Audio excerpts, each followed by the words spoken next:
সুপ্রিয় দর্শক, আপনাদের সবাইকে স্বাগত জানাচ্ছি চ্যানেল জেড আয়োজিত নিয়মিত সংবাদ বিশ্লেষণ অনুষ্ঠান জেড ফোকাসে। আপনাদের সঙ্গে আছি আমি সাইদ খান। আলোচনার জন্য প্রতিদিনের মতো আজও আমাদের সাথে একজন অতিথি রয়েছেন।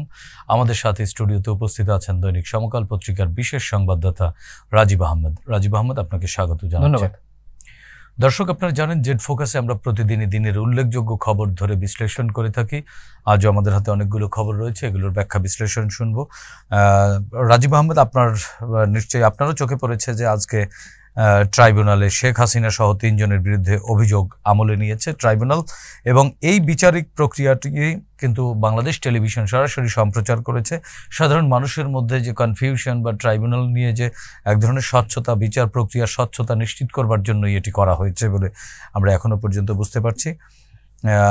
এটি একটি খবর রয়েছে। এবং জামাতের নিবন্ধন ফিরিয়ে দিতে নির্বাচন কমিশনকে আপিল বিভাগের নির্দেশনা আজকে দেয়া হয়েছে, এবং তাদের যে প্রতীক দাঁড়িপাল্লা, সেই প্রতীকের ব্যাপারটি এখনো অমীমাংসিত রয়ে গেছে। এটি একটি বিষয়। আর আরেকটি বিষয় সেটি হচ্ছে যে আগামীকালকে থেকে আবারও সংলাপ শুরু হচ্ছে। 31টি রাজনৈতিক দলকে আহ্বান জানানো হয়েছে এবং জোটকে এই সংলাপে। রাজীব আহমেদ, শুরুতেই শেখ হাসিনার ট্রায়াল নিয়ে আমরা শুরু করতে চাচ্ছি। শেখ হাসিনার এই বিচারিক প্রক্রিয়ার মাধ্যমে আসলে বর্তমান সরকারের এটি প্রথম কোনো সফলতা জাতি দেখলো বলে আমি মনে করি। আপনি কিভাবে ব্যাখ্যা বিশ্লেষণ করবেন? আজকে চার্জ গঠনের মাধ্যমে এবং চার্জ গ্রহণের মাধ্যমে বিচার প্রক্রিয়া আনুষ্ঠানিকভাবে আজকে শুরু হলো। এখন থেকে সাক্ষী, যুক্তি, তর্ক এগুলো হবে। আপনারা জানেন যে রুয়ান্ডার যে ট্রাইব্যুনাল ছিল, রুয়ান্ডার গণহত্যা ট্রাইব্যুনাল, সেটা লাইভ টেলিকাস্ট করা হয়েছিল। তারপর সাউথ আফ্রিকার যখন রিকনসিলিয়েশনের কমিশনের যে হিয়ারিংগুলো ছিল সেগুলো লাইভ টেলিকাস্ট করা হয়েছিল। উদ্দেশ্য ছিল যে বিচার ফেয়ার হচ্ছে, ট্রায়ালটা একদম ফেয়ার হচ্ছে, ট্রায়ালে সবার জন্য ইকুয়াল সুবিধা আছে, সেটা যেন দেশের সবাই দেখতে পারে, বিচার নিয়ে যেন কোনো কনফিউশন না হয়, জনমনে যেন কোনো প্রকার সন্দেহ সংশয় দেখা। জি, যেমন কালকেই আওয়ামী লীগ বা শেখ হাসিনা সমর্থকরা প্রশ্ন করতে পারে যে কোর্টে কি হলো, কোর্টে শেখ হাসিনা ইকুয়াল এক পেশে হয়েছে কিনা বিচার। এই কারণেই মূলত ট্রায়ালটাকে লাইভ টেলিকাস্ট করা হবে, লোকজন যেন সবাই দেখতে পারে যে আসলে বিচারে কি হয়েছে। 1 নম্বর বিষয়। আর 2 নম্বর যে বিষয়টি সেটা হচ্ছে যে শেখ হাসিনার বিরুদ্ধে মামলা তো একটি, যে মামলাটা আমরা প্রথম যে মামলা, যেটা 224 মামলা, এই 224 মামলায় আসামি মাত্র 3 জন, এবং যে 324 আরেকটা মামলা আছে, ওই মামলায় আসামি 52 জন, আওয়ামী লীগের শীর্ষস্থানীয় নেতা সহ।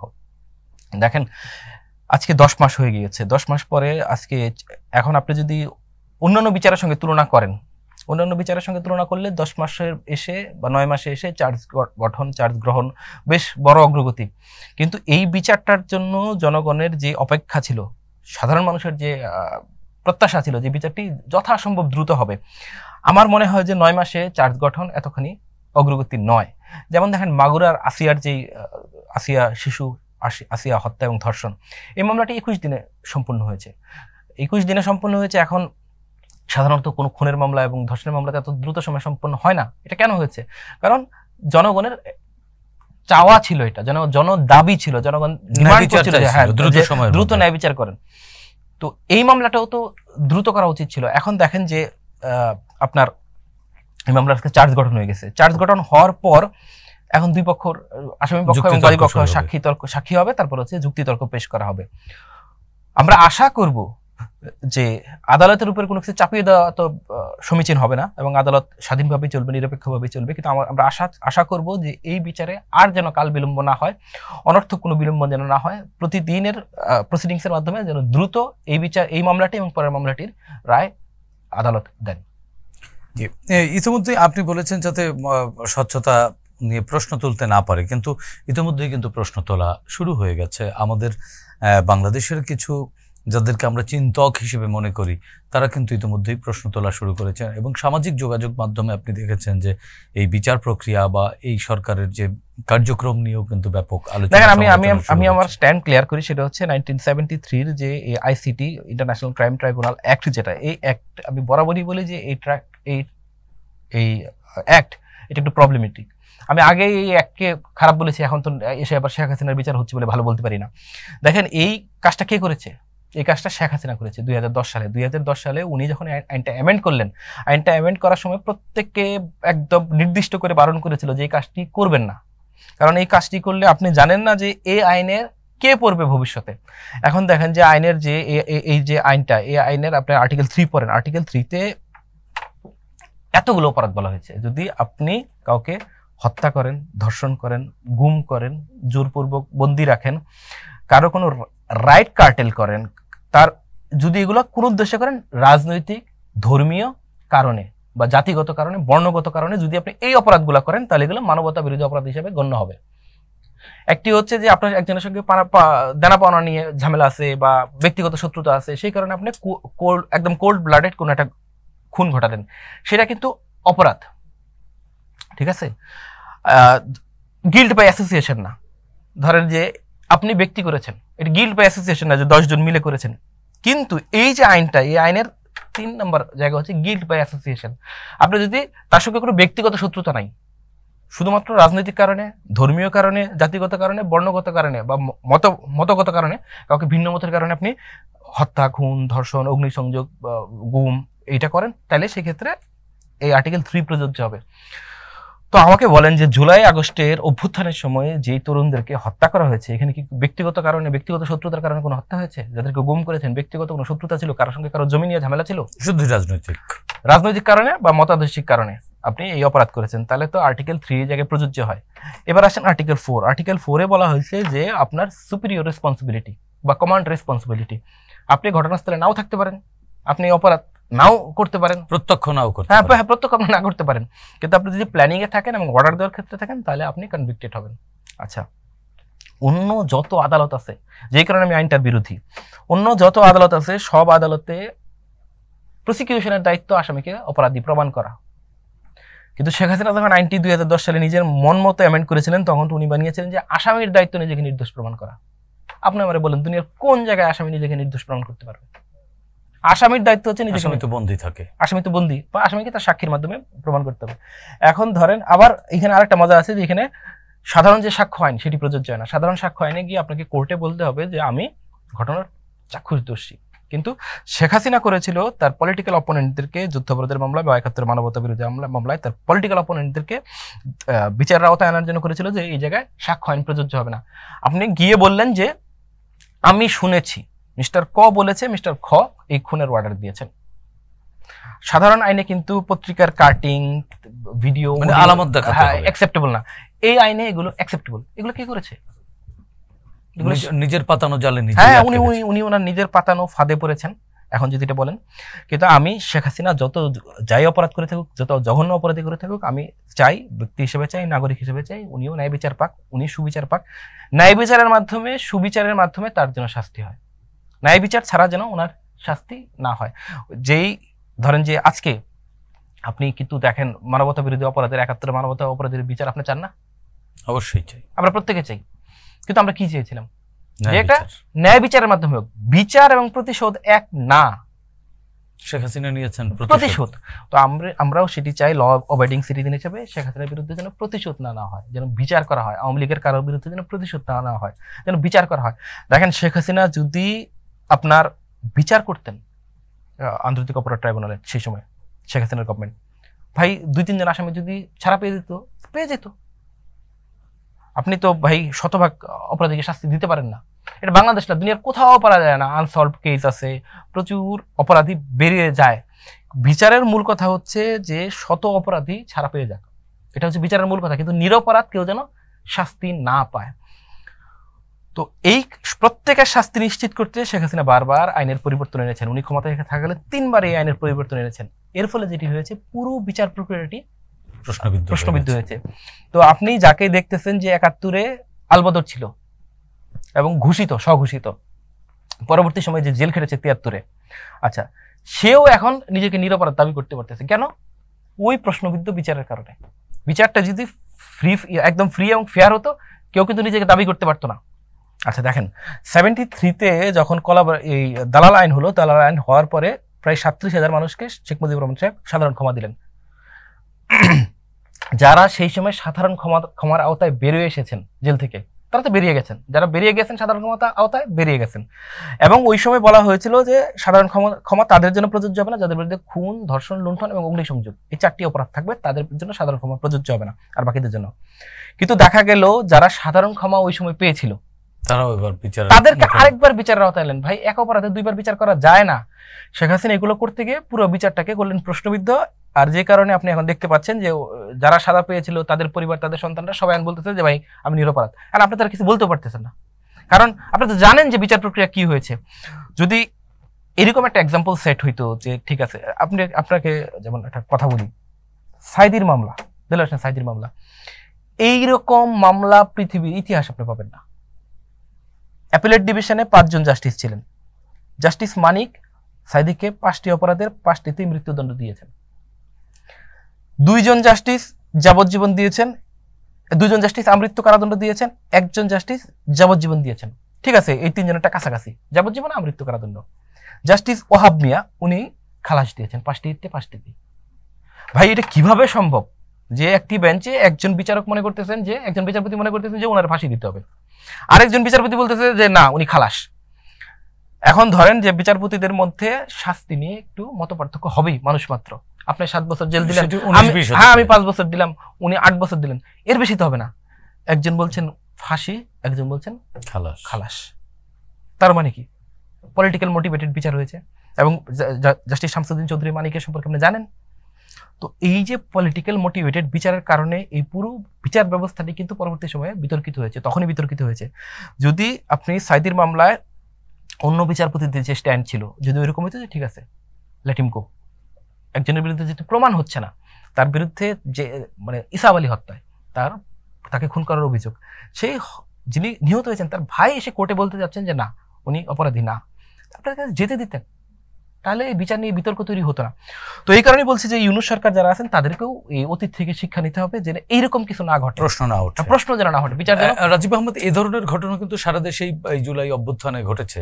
তো সেক্ষেত্রে একটি মামলা দেখলাম আমরা আজকে চার্জ গঠনের মধ্য দিয়ে আনুষ্ঠানিকভাবে বিচারিক কার্যক্রম শুরু হলো।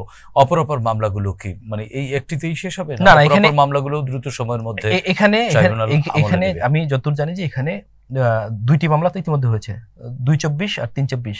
একটি মামলাতে শেখ হাসিনা সহ 3 জন, আর বাকি মামলায় 52 জন। তো আরেকটি ট্রাইব্যুনাল ইতিমধ্যে গঠিত হয়েছে।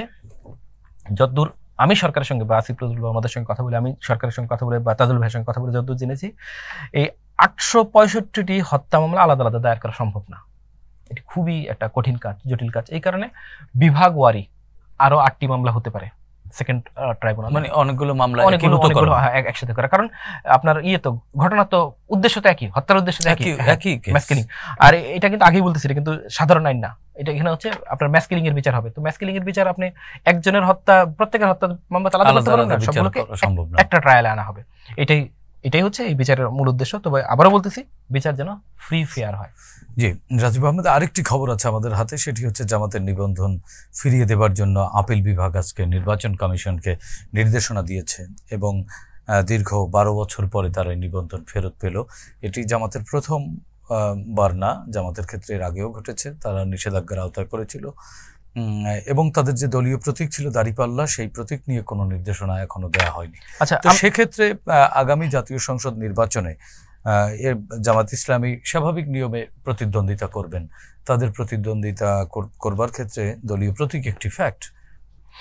আমি আপনাকে আবার আরেকটু পুরনো থেকে আসি, সেটা হচ্ছে জামায়াত ইসলামী যে 1971 সালে বাংলাদেশের স্বাধীনতার বিরোধিতা করেছিল, পাকিস্তানের পক্ষ নিয়েছিল, এই নিয়ে আপনার কোনো সন্দেহ আছে? দেশের কারো সন্দেহ আছে? আচ্ছা, ধরলাম যে জামাত ইসলামী শুধুমাত্র রাজনৈতিক কারণে বিরোধিতা করেছে, ওকে ঠিক আছে, এটি তার রাজনৈতিক মত ছিল, রাজনৈতিক অধিকার, সে স্বাধীনতা চাইবে না, ঠিক আছে ফাইন, আমি তাকে অপরাধী বলতেছি না, আমার কোনো আর্গুমেন্ট নাই। কিন্তু ভাই জামায়াত ইসলামী 1971 সালের সেপ্টেম্বর মাসে গঠিত মালেক মন্ত্রিসভায় জয়েন করেছে। মালেক মন্ত্রিসভার স্বরাষ্ট্রমন্ত্রী কে ছিলেন? জেনারেল আমির আব্দুল্লাহ নিয়াজি।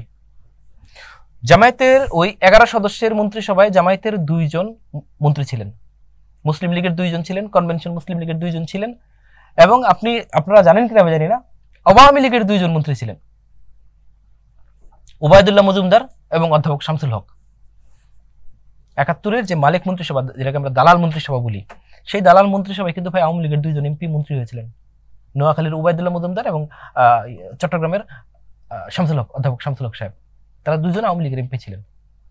তো ওই ক্যাবিনেট কিন্তু একটা জোটের ক্যাবিনেট ছিল মোটামুটি। ওইখানে জামাত আছে, ওইখানে আওয়ামী লীগ আছে, ওইখানে মুসলিম লীগ আছে, ওইখানে কনভেনশন মুসলিম লীগ আছে, ওইখানে জমিয়তে উলামায়ে ইসলাম ছিল। তো ধরেন জামায়াতের রাজনৈতিক বিরোধিতা এটি তার রাজনৈতিক অধিকার হিসেবে আমি মেনে নিলাম, কিন্তু ভাই আপনি মালিক মন্ত্রিসভায় জয়েন করছেন, যে মালিক মন্ত্রিসভার স্বরাষ্ট্রমন্ত্রী হচ্ছে আমির আব্দুল্লাহ নিয়াজি বা জেনারেল নিয়াজি, যে জেনারেল নিয়াজি বাংলাদেশের গণহত্যার ৭১ গণহত্যার অন্যতম মূল হোতা। তো তার সঙ্গে আপনারা ক্যাবিনেট শেয়ার করছেন, এই রেসপন্সিবিলিটি আপনি নেবেন না? এই রেসপন্সিবিলিটি তো আপনার অবশ্যই নিতে হবে। আমি বাকি সব বাদ দিলাম যে আপনাদের কেউ কিছু করে নাই, কিন্তু আপনি তো ভাই ওই যেই গভর্নমেন্ট এই অপকর্ম করেছিল সেপ্টেম্বর, অক্টোবর, নভেম্বর, ডিসেম্বরের ৪ মাসের হত্যাকাণ্ড ঘটিয়েছে, তো সেই গভর্নমেন্টের আপনি পার্ট ছিলেন, সেই গভর্নমেন্টের আপনি রেসপন্সিবিলিটি নেবেন না? আপনার নিতে হবে সেই রেসপন্সিবিলিটি। আচ্ছা, এইবার আসেন, এবার আমি জামায়াতের নিবন্ধন মামলায় ফিরছি। কিভাবে বাংলাদেশে সবকিছু নষ্ট হয় দেখেন। জামায়াত ২০০৮ সালে নিবন্ধন পেয়েছে। তো নিবন্ধন পাওয়ার পর সে তখন কাউন্সিল করতে পারেনি 111-এর কারণে, সে তখন অস্থায়ী গঠনতন্ত্র দিয়ে নিবন্ধন পেয়েছে। নিবন্ধন পাওয়ার পর ২০০৯ সালে আওয়ামী লীগ ক্ষমতায় আসার পর এই মামলা, এই নিবন্ধনের বিরুদ্ধে মামলা করেছেন তরিকত ফেডারেশনের মহাসচিব রেজাউল করিম চাঁদপুরি। এখন দেখেন, আপনি আর্টিকেল 102 ইউজ করে আপনি যদি কোথাও রিড করেন, আপনি তখনই রিড করবেন যখন আপনার কোনো সাংবিধানিক অধিকার ক্ষুণ্ণ হবে, আপনার লোকাল স্ট্যান্ডিং থাকবে। তো আপনি যে পাবলিক ইন্টারেস্ট লিটিগেশন দায়ের করলেন রেজাউল করিম চাঁদপুরি সাহেব, উনি কি জামায়াতের মেম্বার? তো জামায়াতের রেজিস্ট্রেশন থাকলেও না থাকলেও এতে ওনার কিভাবে সাংবিধানিক অধিকার ক্ষুণ্ণ হয়? তো আওয়ামী লীগ আমলের যে হাইকোর্ট ছিল তারা এগুলো কিছু বিবেচনা করেন নাই, পেয়েছেন ধরতক্তা মার পেরেক। আচ্ছা, জামায়াত ২০০৯ সালে যখন তার রাজনৈতিক পরিস্থিতি চালু হলো, তখন সে আবার কাউন্সিল করলো, কাউন্সিল করে সে তার গঠনতন্ত্র ফাইনাল করেছে। তো সে অস্থায়ী গঠনতন্ত্রের ভিত্তিতে নিবন্ধন পেয়েছিল। ওই সময়ে জামায়াত সহ টোটাল ১৩টা দল অস্থায়ী গঠনতন্ত্রের ভিত্তিতে নিবন্ধন পেয়েছিল। তা আপনি একজনের বাতিল করলেন কেন? আচ্ছা, এই মামলাও খুবই হাস্যকর।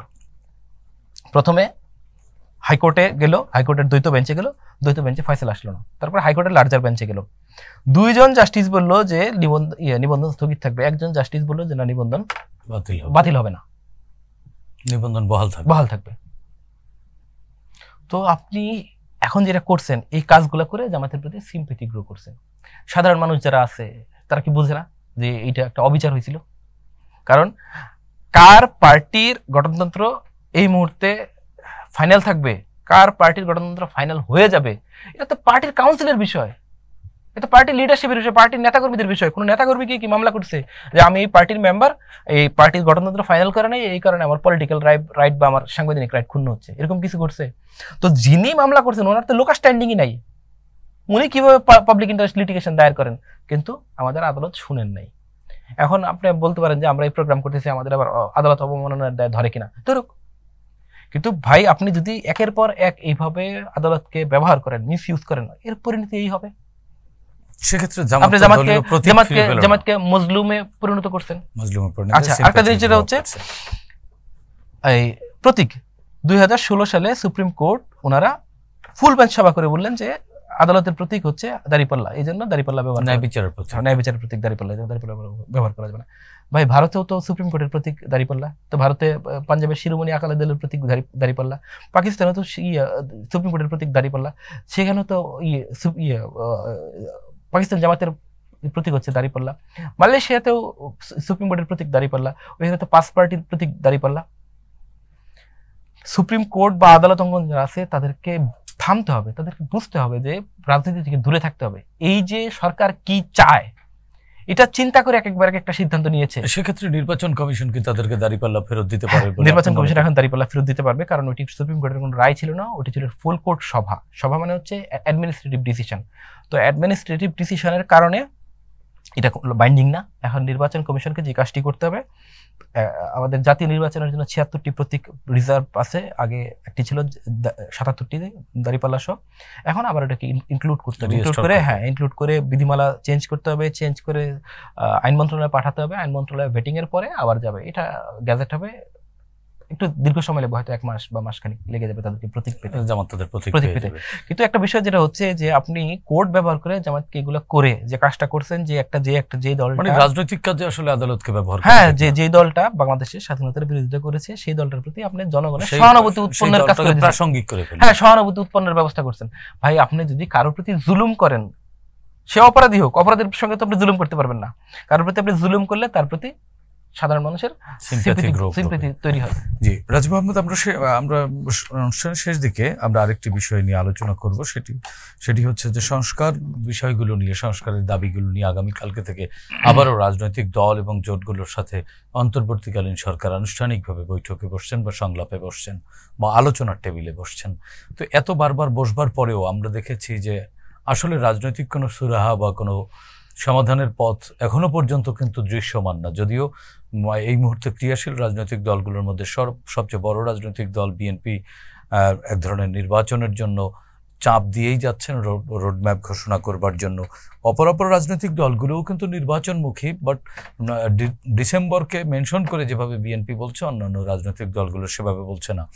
আপনি আগামীকাল বৈঠক শুরু হবে, সেই বৈঠকের ফলাফল কেমন হতে পারে বলে আমি ওটা পূর্ববার থেকে বলি, সেটা হচ্ছে যে বিএনপি সহ 10টি নিবন্ধিত দল ইতিমধ্যে কিন্তু তারা অবস্থান ক্লিয়ার করেছে যে তারা ডিসেম্বরের মধ্যে জাতীয় নির্বাচন চায়। আচ্ছা, এবার আসেন সংস্কারের প্রসঙ্গ। সংস্কারের বিষয়টি যেটা হচ্ছে, আমি আপনাদের কিছু একটা ব্রেকিং রিপোর্ট নিউজ দিয়ে যাই। সেটা হচ্ছে যে সরকারের দিক থেকে বা অন্যান্য দলের যেই দাবি, যেই অবস্থান, সেটি হচ্ছে দুইটা বিষয়। একটা হচ্ছে আনুপাতিক পদ্ধতিতে উচ্চকক্ষ এবং এনসিসি, এই দুইটা যদি বিএনপি মেনে নেয় তাহলে রোডম্যাপ শিগগির হয়ে যাবে। সালাউদ্দিন সাহেব এটা প্রকাশ্যে বা বিএনপি নেতারা প্রকাশ্যে না বললেও এটা মোটামুটি ওনারাও আকার ইঙ্গিতে বলতে শুরু করেছেন যে ওনাদের উপরে চাপ দেওয়া হচ্ছে দুইটা জিনিস মেনে নেওয়ার জন্য। আচ্ছা, বাকি 166টা সুপারিশের মধ্যে 164টা খুব বেশি, মোটামুটি কম বেশি কাছাকাছি, খুব মেজর পার্থক্য নেই, একদম মেজর পার্থক্য 100, মানে উত্তর মেরু আর দক্ষিণ মেরু হচ্ছে এই দুইটা নিয়ে। তো একটা বিষয় যেটা দেখেন, ধরেন কথার কথা যে বিএনপি এই দুইটাতে রাজি হলো না, কথার কথা, এবং আগের যে 164টাতে তারা কাছাকাছি আসছিল সেগুলো তো সে হঠাৎ করে বললো যে আমি রাজি হব না, তাহলে কি নির্বাচন হবে না? নির্বাচন তো হতেই হবে। তো ভাই এরকম তো কোনো শর্ত ছিল না যে আপনি সংস্কারের বিষয়ে সবারই ম্যান্ডেট আছে।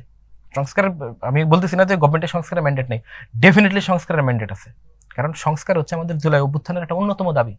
তো সংস্কারের ম্যান্ডেট আছে। তো ধরেন যে বিএনপি বললো যে আমি এই দুটাতে রাজি না, তারা কি হাত পা বেঁধে রাজি করবেন আপনি? আর রাজি হবেন বলে কি আপনি নির্বাচন দিবেন না? তাহলে সেই ক্ষেত্রে অপশন কি? সেই ক্ষেত্রে অপশন হচ্ছে আপনি এটা জনগণের হাতে ছেড়ে দেন।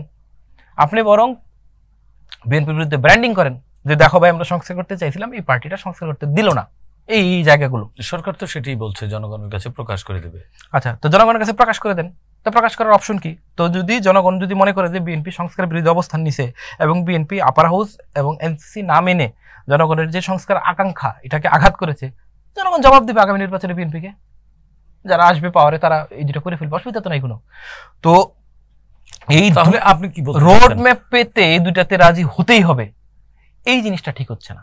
এই জিনিসটা কারা করছে আসলে? এখন মনে হয় না যে অন্তর্বর্তীকালীন সরকারও এত রিজিড এই বিষয়টাতে। অন্য আদার্স পলিটিক্যাল পার্টি যারা আছে তারা খুব বেশি এই ইস্যুটাতে রিজিড। আবার যে বিএনপির যারা এলাই পার্টি তারাও এটার সঙ্গে রিজিড। তারা বিএনপির সঙ্গে থাকলেও এই আপার হাউস আর এনসিসিটা, যেমন ধরেন গণ অধিকার পরিষদ বিএনপির সঙ্গে আছে, তারা এই দুইটা চায়। আবার ধরেন যে নাগরিক ঐক্য মাহমুদুর রহমান আর জেএসডি, আসম আব্দুর রবের এবং এই জোনায়েদ সাকির গণসংহতি, তারপরে বিপ্লবী ওয়ার্কার্স পার্টি সাইফুল হকের, ওনারাও বিএনপির সঙ্গে আছেন, কিন্তু ওনারাও এগুলো চাচ্ছেন। ঠিক আছে ভাই, ওনারা চাইতে পারেন বিএনপির সঙ্গে থাকবে বলে সবকিছুর সঙ্গে বিএনপির একসঙ্গে একমত হবে, বিষয়টা তো এরকম না। কিন্তু বিষয়টা হচ্ছে যে ভাই ধরেন এই দুটোতে বিএনপি রাজি হলো না, আর যেগুলোতে রাজি হয়েছিল সেগুলোতে সরে আসলো, তো আপনি কি করবেন? আপনি তো জোর করে কাউকে রাজি করাইতে পারবেন না। তাহলে সেই ক্ষেত্রে অপশন হচ্ছে যেটা জনগণের সামনে ছেড়ে দেওয়া, যে এই হলে এই হইতো, এই আপার হাউসটা পিয়ার হলে সমস্ত পার্টির আপার হাউসে রিপ্রেজেন্টেশন নিশ্চিত হতো, এনসিসি হলে প্রাইম মিনিস্টারের পাওয়ার কমতো, সাংবিধানিক প্রতিষ্ঠানগুলোতে নিয়োগ প্রাইম মিনিস্টার বদলে নির্বাচন কমিশন, তারপরে হচ্ছে আপনার মানবাধিকার কমিশন, দুদক, সিএজি, অ্যাটর্নি, এই জায়গাগুলো প্রধানমন্ত্রীর পরিবর্তে এনসিসির মাধ্যমে নিয়োগ হইতো। তো এটা হলে প্রাইম মিনিস্টার পাওয়ার কাটেল হইতো। বিএনপি প্রতিশ্রুতি করেছিল যে প্রধানমন্ত্রীর ক্ষমতা তারা কমাতে চায়, কিন্তু বিএনপি প্রতিশ্রুতি রাখতেছে না। তো এটা আপনারা জনগণের সামনে দিয়ে দেন, তারপরে যে জনগণ বিএনপির প্রত্যাখ্যান করবে, জনসমক্ষে দিতে পারছে না কেন? এইটার মানেটা আমি বুঝতে পারতেছি না, এটার মানেটা আমিও বুঝতে পারতেছি না। আমি বলতেছি যে এটা জনগণের হাতে ছেড়ে দেখ।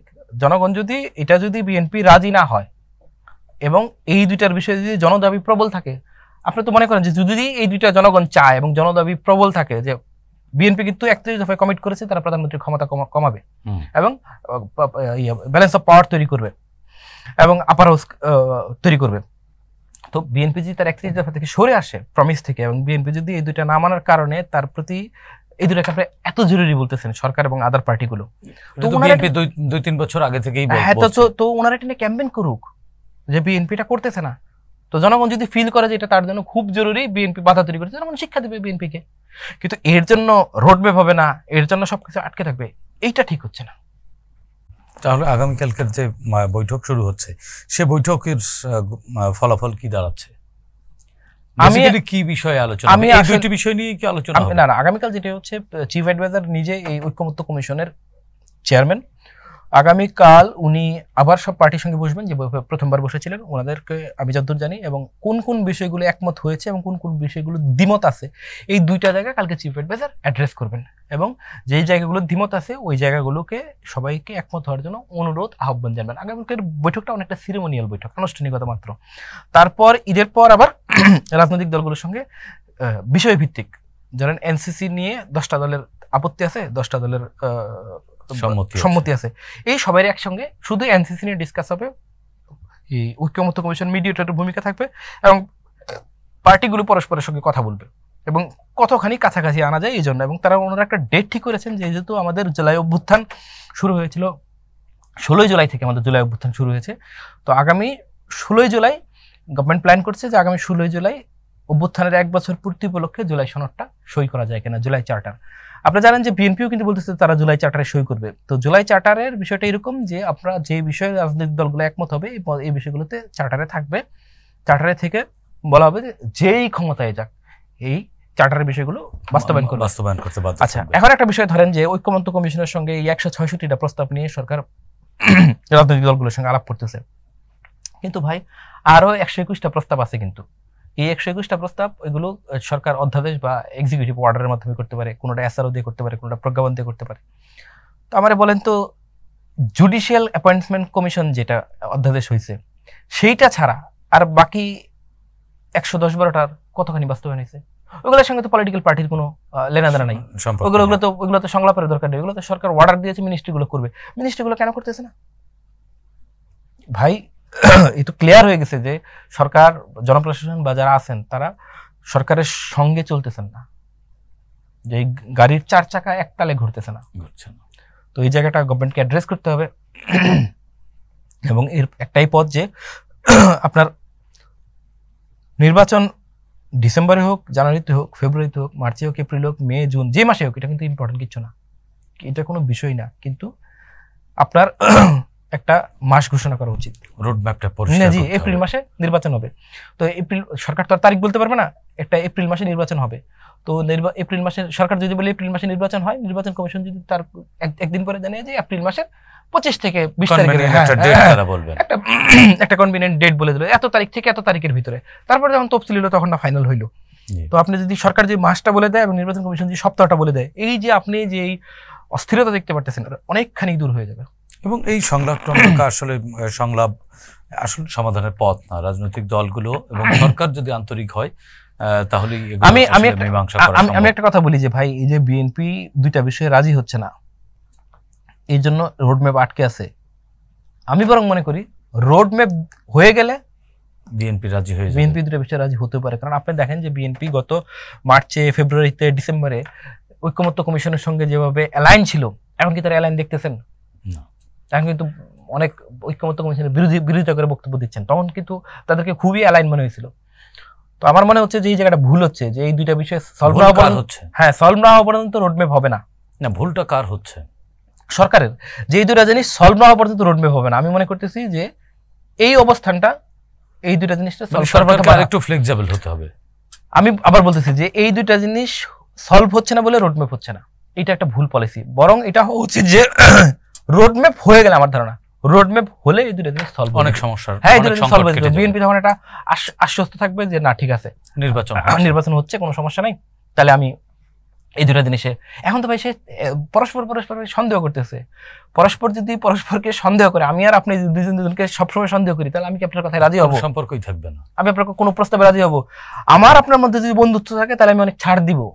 তো রোডম্যাপ হলে এবং সম্ভাব্য সময়সূচি ঘোষণা হয়ে গেলে আমার ধারণা তখন তার আশ্বস্ত থাকবে যে হ্যাঁ, ঠিক আছে, এবার রাজি হওয়া যায়। এখন তো সবসময় সন্দেহ করতে হবে, সেই উদ্যোগটি সরকারের নিতে হবে, অবশ্যই সরকারকে নিতে হবে, চিফ অ্যাডভাইজারকে নিতে হবে। আমার ধারণা যে আপনি যেহেতু এভাবে হচ্ছে না, তাহলে ওভাবে করে দেখেন, মানে কার্যত সিদ্ধি করতে হবে। আপনি যেহেতু এইভাবে পাচ্ছেন না রাজি করাইতে, তাহলে আপনি রোড ম্যাপটা দেন, দেখেন রাজি কিনা। দেখেন ভাই, রোড ম্যাপটা যদি দেয়, রোড ম্যাপটা দিলে জনগণের কিন্তু সংস্কারের প্রতি সমর্থন আছে, রাজনৈতিক দলগুলোরও সমর্থন আছে। তো বিএনপি তো মঙ্গল গ্রহ থেকে আসে নাই, এই দেশে রাজনীতি, এই জনগণ নিয়ে রাজনীতি করতে হয়। তো তখন কি বিএনপি রোড ম্যাপ হয়ে গেলে সরকারকে আর কোনো কিছু নিয়ে দায়ী করতে পারবে? তখন তো অনেক দায় পড়ে যাবে, তার উপরে দায় চলে আসবে। তখন যদি অন্য দল একযোগে প্রচার চালানো শুরু করে, সরকার এবং প্রচার চালানো শুরু করে যে আমরা রোড ম্যাপ দিয়ে দিলাম, কিন্তু দেখো ভাই বিএনপি রাজি হচ্ছে না, প্রাইম মিনিস্টারের ক্ষমতা কমানোর প্রতিশ্রুতি থেকে সরে আসছে, আপার হাউস থেকে সরে আসছে, তখন কিন্তু বিএনপি চাপে পড়ে হলো, হ্যাঁ আমি আচ্ছা আমার দিক থেকে কিছু ছাড়, এখন সরকারের কোর্টে বল ঠেলে দিয়েছে, সরকার কিছু ছাড় দেখ, আমার ধারণা বিএনপি ছাড় দেবে। কিন্তু এই যে কেউ কাউরে ছাড় দিচ্ছে না, এটা ভালো হচ্ছে, তাহলে সমাধান হবে না, কোনো সমাধান হবে না, আগামীকালকে হবে না, পরের মাসে হবে না। যদি আপনি এবং জুলাইয়ের 16 তারিখ আপনি যেই চিন্তা করছেন যে জুলাই 16 তারিখ চার্টার সই হবে, তো আছে আর কয়দিন, 40 দিন, আমি 45 দিন, আমার মনে হয় চার্টার সই হবে না যদি আপনি পরস্পরকে ছাড় না দেয়। তো শুরুটা সরকারকে করতে হবে। জি, ধন্যবাদ রাজীব আহমেদ আপনাকে।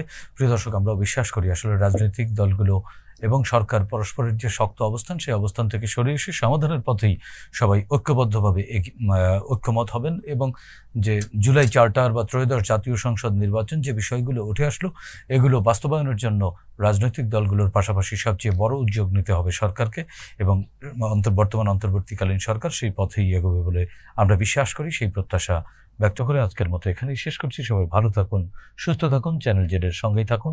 খোদা হাফেজ।